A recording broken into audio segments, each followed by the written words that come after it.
Olá, meus queridos, começando esse domingo maravilhoso, eu já convido você a refletir um pouquinho na palavra do Senhor, onde ele fala que tem uma terra abençoada para as nossas vidas, onde ele fala sobre a terra prometida.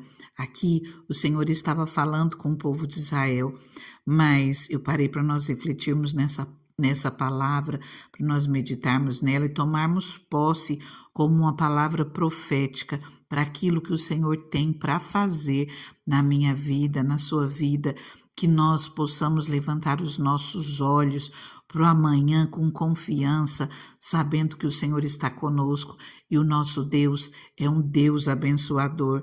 Nós começamos a ver essa palavra ontem, então, se você não viu a palavra de ontem, antes de ouvir essa palavra de hoje, volte, ouça a palavra de ontem, para que você venha compreender aquilo que o Senhor quer falar conosco. Nós hoje somos o povo escolhido do Senhor, que nós venhamos tomar posse daquilo que o Senhor tem para as nossas vidas. Ontem nós lemos Deuteronômio 6, eu até convido você a parar a ler direitinho, que nós não lemos por completo.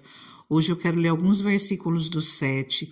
Aqui, Deuteronômio 7, no primeiro versículo diz: Quando o Senhor, o seu Deus, os fizer entrar na terra para a qual vocês estão indo, para dela tomarem posse, ele expulsará diante de vocês muitas nações.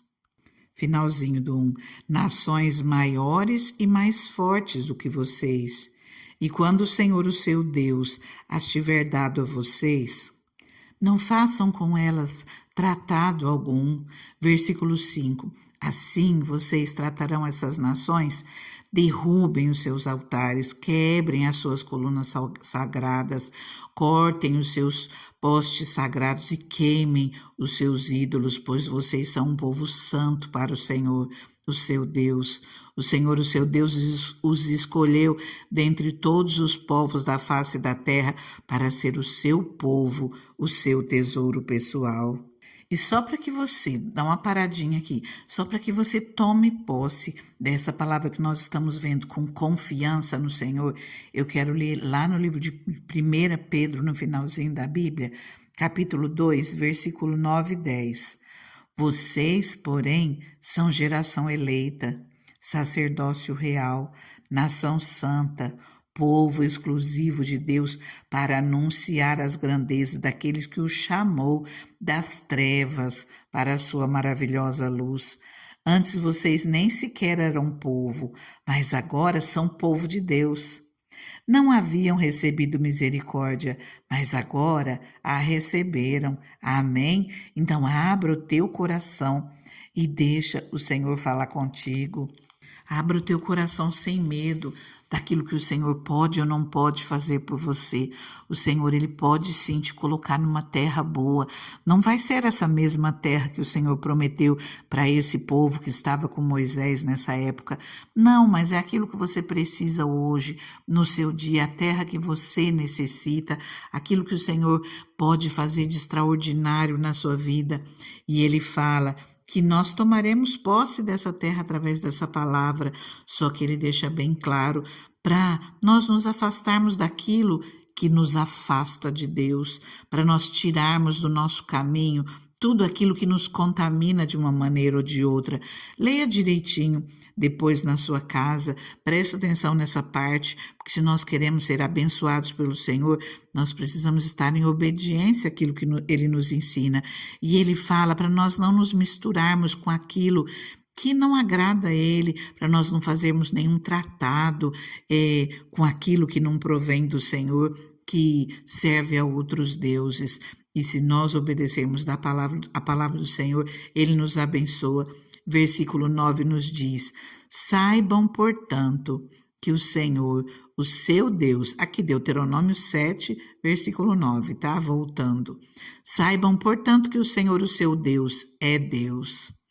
Ele é o Deus fiel que mantém a aliança e a bondade por 1000 gerações daqueles que o amam e obedecem aos seus mandamentos. Agora, continuando no capítulo 8, vamos à palavra. Tenham o cuidado de obedecer a toda lei que hoje lhes ordeno, para que vocês vivam, multipliquem-se e tomem posse da terra que o Senhor prometeu, com juramento aos seus antepassados. Lembrem-se de como o Senhor, o seu Deus, os conduziu por todo o caminho no deserto durante esses 40 anos, para humilhá-los, pô-los à prova, a fim de conhecer as suas intenções, se iriam obedecer aos seus mandamentos ou não. Assim, ele os humilhou, deixou passar fome, mas depois os sustentou com maná, que nem vocês, nem os seus antepassados conheciam, para mostrar-lhes que nem só de pão viverá o homem, mas de toda palavra que procede da boca do Senhor. As roupas de vocês não se gastaram, os seus pés não incharam durante esses 40 anos.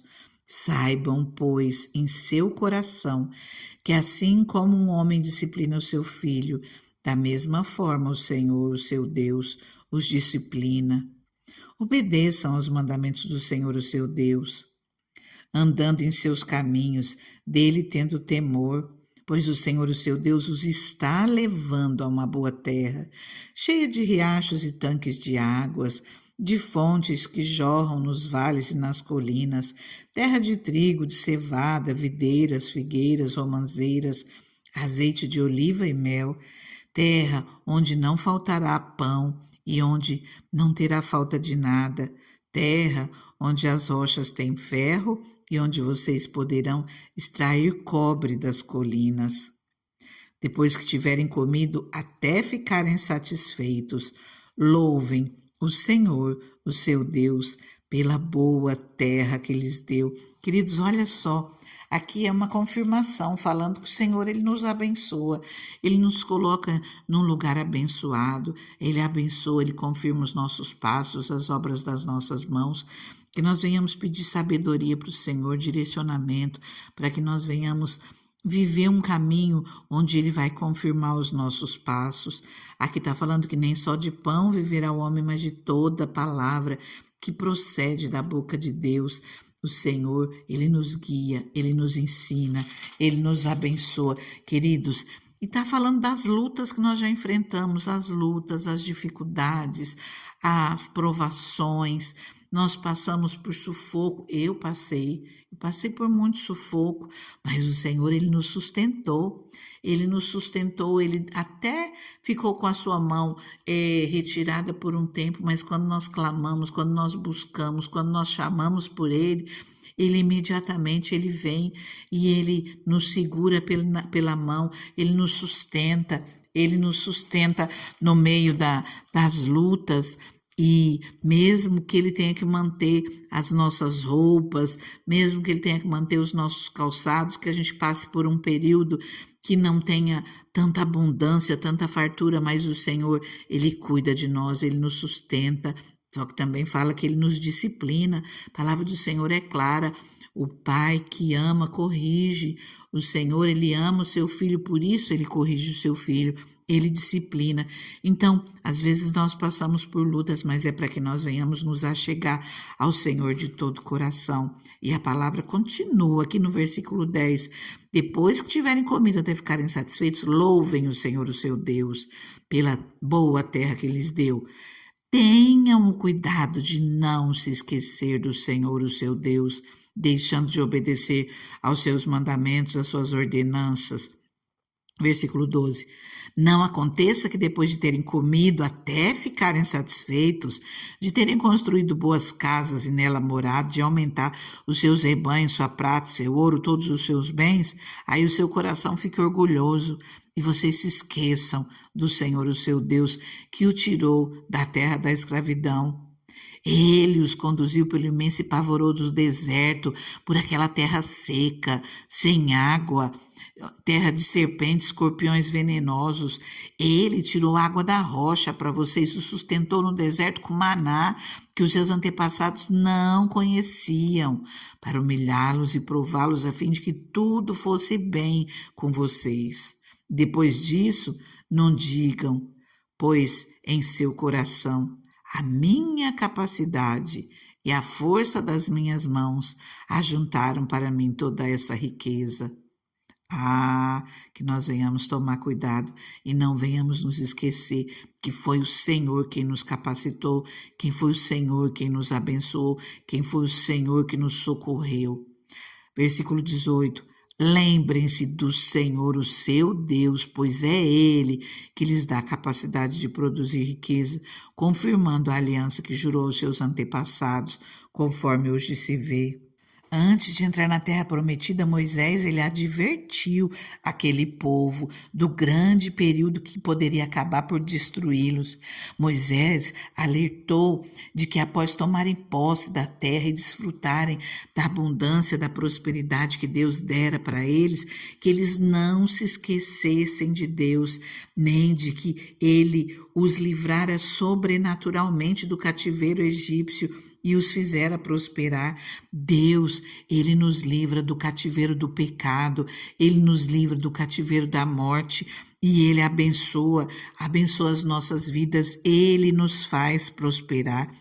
Nós não podemos esquecer de que Deus é a fonte das nossas bênçãos, a fonte da nossa prosperidade. Se nós nos esquecermos, esse é um período real. E quando nós estamos em tempos de prosperidade, quando as nossas necessidades são supridas, desfrutamos de bênçãos, de provisões divinas, facilmente nós corremos o risco de esquecermos de Deus, que é a fonte de todas as nossas bênçãos. E quantas vezes pessoas passam a considerar natural tudo aquilo que Ele deu. E a exemplo dos filhos de Israel, que nós não venhamos nos esquecer que foi Deus quem colocou a mão nas nossas vidas, nos livrou do pecado e até do jugo financeiro, que nós possamos colocar sempre os olhos em Deus. E assim como fez o rei Ezequias, como nós vimos ontem, que nós possamos nos apegar ao nosso Deus todos os dias da nossa vida, e o Senhor, Ele estará conosco e nos abençoará em todas as obras das nossas mãos. Confia no Senhor e se apegue a Ele e seja constante em toda a sua vida. Eu convido você, se você não é inscrito, a se inscrever nesse canal. Todos os dias, permitindo Deus, eu tenho uma palavra para a sua vida. E já compartilha essa palavra com alguém que você pode abençoar a vida de outros. Curta, não saia sem curtir essa palavra e deixe o seu comentário. Aquele que já tomou posse da terra prometida, deixe seu comentário, aquilo que o Senhor já fez para que possa levantar ainda mais a fé dos nossos irmãos. Já deixa nos comentários, eu tomo posse da minha bênção no nome de Jesus. Eu convido você a orar comigo. Deus santo, Deus soberano, Deus maravilhoso. Senhor, nós acabamos de ver a Tua palavra, Pai, e nós cremos, Deus, assim como o Senhor abençoou esse povo, Deus, o Senhor também nos abençoa, Deus. Nós também somos os seus escolhidos, Deus. Tua palavra nos diz que não fomos nós quem te escolhemos, mas que o Senhor nos escolheu e nós te agradecemos por isso, Pai. Nós te agradecemos porque o Senhor batalhou pelas nossas vidas para que hoje nós estivéssemos aqui com o nosso coração aberto, podendo clamar a Ti com confiança, Senhor. Chegar diante de Ti com confiança, porque Jesus, Ele deu a vida por nós e de maneira nenhuma Ele nos rejeita, de maneira nenhuma Ele nos lança fora. Pai, nós queremos sim, Senhor, sermos abençoados por Ti, mas também, Deus, nós queremos todos os dias da nossa vida andarmos, Senhor, na Tua presença, andarmos em obediência, Senhor, à Tua palavra, aos Teus ensinamentos, andarmos, Senhor, tendo o Senhor como Deus das nossas vidas, como nosso único Senhor, como nos ensina a Tua palavra, Pai, que durante toda a nossa caminhada, Pai, nós possamos olhar para todos os ensinamentos de Jesus, nós possamos, Deus, ter o Espírito Santo morando, nós sermos templo e morada Tua, Pai, através do Espírito Santo. E nós cremos, Deus, que se nós estivermos em obediência à Tua palavra, o Senhor sempre estará conosco e nós prosperaremos nessa terra, nós seremos abençoados na nossa jornada aqui nessa terra. Pai, nós clamamos a Ti, Pai, nos abençoa, nos dê sabedoria, nos guie, Espírito Santo, nesse caminho, Pai, para nós tomarmos posse da boa terra que o Senhor tem para as nossas vidas, Pai, da terra que o Senhor tem para cada um de nós, essa terra que emana leite e mel, Senhor, essa terra abençoada e próspera, Pai, terra que aquilo que nós fizermos, nós seremos abençoados, porque nós cremos, Pai, na Tua bondade conosco, Deus. Tua palavra nos diz, Senhor, se quisermos e obedecermos, comeremos o bem dessa terra, comeremos o melhor dessa terra. E nós cremos, Pai, nós cremos em Ti, nós cremos na Tua palavra e nós declaramos que Tu és o Senhor, Tu és o Senhor das nossas vidas, o nosso Deus. Obrigada por tudo, Senhor. Fica conosco em todo o tempo, Pai, nos guia, hoje e sempre, no nome de Jesus. Meus queridos, fiquem com Deus, fica na paz, que a sua semana seja maravilhosa, seja grandemente abençoada pelo Senhor.